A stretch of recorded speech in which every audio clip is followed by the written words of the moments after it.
శ్రీమద్ వాల్మీకి రామాయణం ఉత్తరకాండం 94వ సర్గమునందు శ్రీరామచంద్ర ప్రభువు వివిధ శాస్త్రముల యందు ఆరితేరిన మహాత్ములను సమావేశపరచుట, వారి సమక్షమున కుశలవులు రామాయణమును మధురముగా గానము చేయుట గురించి వివరింపబడినది.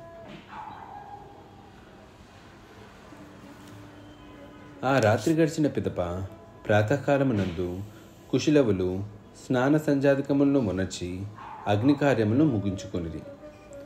ఆ మహర్షి నిర్దేశించిన రీతిగా వారు రాజమార్గముల యందు రామాయణ గాథను గానము చేసిరి. వారి మధుర గానము శ్రీరాముని చెవికి చేరెను. అది పూర్వాచార్యులు నెలకొల్పిన నియమములకు అనుకూలముగా నుండెను.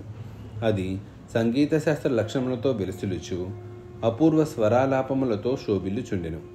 అది మంద్ర మధ్య తారస్థాయి ప్రమాణములతో విరాజిల్లుచు వీణావాదనమున రంజకమై లయబద్ధముగా కొనసాగెను.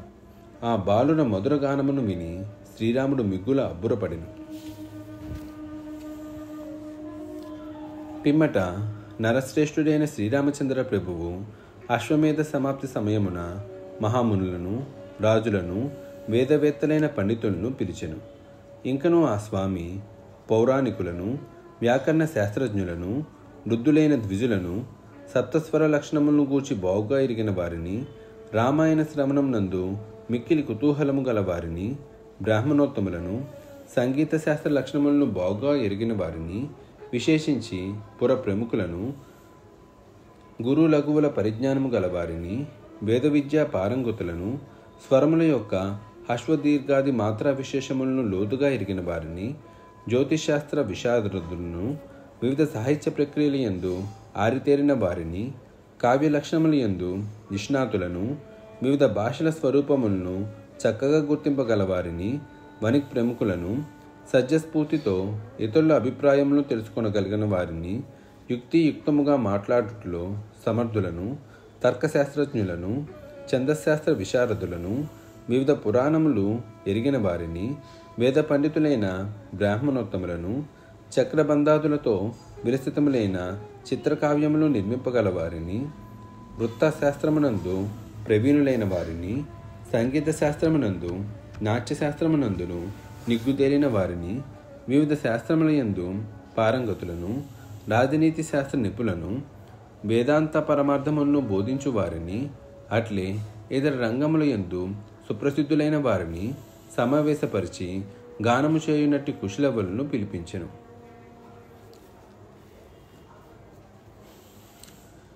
మిగుల తేజోమూర్తులైన మునీశ్వరులను, రాజులను, శ్రీరామచంద్రమూర్తిని గానము చేయుచున్న కుశలవులను తదేక దృష్టితో చూచుచు వారి రూప సౌభాగ్య మృతములను నేత్రముల ద్వారా తనివి తీరా త్రాగుచున్నట్లు ఒప్పిరి. అచట ఉన్నవారు అందరూ వారిలో వారు ఇట్లు సంభాషించుకొనిరి. ఈ బారులు ఇరువురును తమ రూపలావణ్య వైభవములను బట్టి శ్రీరాముని పోలికలతో ఒప్పుచు పూర్తిగా ఆ స్వామి ప్రతిబింబముల వలె కనపడుచున్నారు. జటాజూటములను వల్కములను ధరింపకుండచో ఈ చిన్నారులకును శ్రీరామచంద్ర ప్రభువుకును మధ్య ఎట్టి తారతమ్యము కనబడదు. ఇట్లు సంభాషించుకొనుచున్న ఆ శ్రోతల హృదయములలో ఆనందము పొంగి పొరున్నట్లుగా ఆ మునిబాలకులు ఇరువురును తమ గానమును ప్రారంభించిరి. దివ్యమైన ఆ మధుర గానము కొనసాగుచుండగా శ్రోతలు ఆ గాన మాధుర్యమునకు పరవశులై ఎంతకునూ తృప్తి చెందకుండిరి. నారద ప్రోక్తమైన మొదటి సర్గము నుండి ప్రారంభమైన వారి గానము ఆ సర్గము నుండి 20వ సర్గము వరకు అద్భుతముగా కొనసాగెను. భాతృవత్సలుడైన శ్రీరాముడు ఆ 20 సర్గముల గానమును వినిన పిదప మధ్యాహ్న సమయం నందు తన సోదరుడైన భరతునితో ఇట్లనెను: అనుంగు తమ్ముడా, శ్రావ్యముగా గానము చేసిన మహాత్ములకు ఈ బాలకుల్లో ఒక్కొక్కరికి 18,000 బంగారు నాణములను వెంటనే కానుకలుగా ఇమ్ము. ఇంకనూ వారు కోరిన వస్తువులను శీఘ్రముగా వారికి సమర్పింపు. మరుక్షణమే భరతుడు వారికి ఆయా కానుకలను ఇచ్చుటకు సిద్ధమాయెను. భరతుడు కానుకలను ఇచ్చుచుండగా మహాత్ములైన కుశలవులు వాటిని గ్రహింపరైరి. పిదపవారు ఆ కానుకల బాహుల్యమునకు ఆశ్చర్యమును ప్రకటించుచు, ఈ కానుకలు మాకు ఎందులకు అనుచు ఇంకనూ ఇట్లనిది. మహాత్మా, మేము వనవాసులము, అచటి ఫలమూలములతోడనే తృప్తి చెందుదుము. వనమునందు ఈ బంగారు నాణములతో మాకేమి పని? కుతూహలకరములైన వారి మాటలను వినుచు అచటి శ్రోతలు అందరూ శ్రీరాముడును ఆశ్చర్యమునకు లోనైరి. పిమ్మట మహా తేజస్వి అయిన శ్రీరాముడు ఆ మహాకావ్యము వారికి ఎట్లు లభించినదో తెలుసుకొనుటకు ఉత్సుకత చూపుచు ఆ మునిబాలకులను ఇట్లు అడిగాను. చిన్నారులారా, ఈ కావ్యమున శ్లోకములు ఎన్ని? దీనిని రచించిన మహాత్ముని నివాసమేమి? ఏ మహాత్ముడు ఈ కృతికి కర్త? ఇప్పుడు ఆ మునీశ్వరుడు ఎక్కడ ఉన్నాడు? ఇట్లు అడుగుచున్న శ్రీరామునితో మునిబాలకులు ఈ విధముగా పలికిరి. మహారాజా, పూజ్యుడైన వాల్మీకి మహర్షి దీనిని రచించెను. ఆ మహాముని ఈ యజ్ఞవాటికకు సమీపముననే గలడు. ఆ మహాత్ముడు నీ వృత్తాంతమును తెలిపి రామాయణమును పూర్తిగా రచించెను. ఇది 24,000 శ్లోకములతో విరసిల్లుచున్నది. మృగవంశజుడైన వాల్మీకి మహర్షి ఇందు 100 ఉపాఖ్యానములను పొందుపరిచెను. మహారాజా, ఈ కావ్యమునందు మొదటి నుండి తుదకు వరకు గల సర్గల సంఖ్య 500. ఇందు 6 కాండములు కలవు. వీటిని మాత్రమే కాక ఆ మహర్షి ఉత్తరకాండమును కూడా రచించెను. మాకు గురువైన ఆ మహర్షియే నీ చరితమును మాకు నేర్పెను. ఈ కావ్యమునకు నాయకుడువైన నీ జీవిత విశేషములు, కీర్తి ప్రతిష్టలు ఇందు పూర్తిగా గలవు.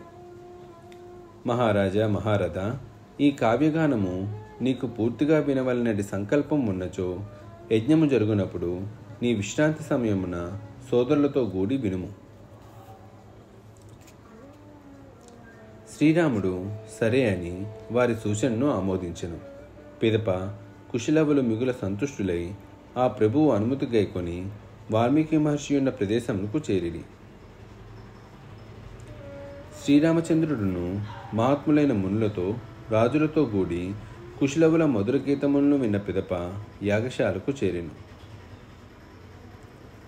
శ్రీరాముడు ఈ విధముగా రామాయణమునందలి 20 సర్గముల వరకు కుశలవులు మధురముగా గానము చేయుగా సావధాన చిత్తుడై వినెను. ఆ గానము వివిధ తాళగతులతో లయబద్ధమై సర్గక్రమశోభితమై ఒప్పెను. స్వరమాధుర్యముతో శ్రావ్యముగా ఉండెను. వీణాతంత్రులపై లయాన్వితముగా పద సంపదతో అలరారుచుండెను. వాల్మీకి మహర్షి విరచితమై ఆదికావ్యమున శ్రీమద్ రామాయణం నందలి ఉత్తరకాండమునందు 94వ సర్గము సమాప్తం.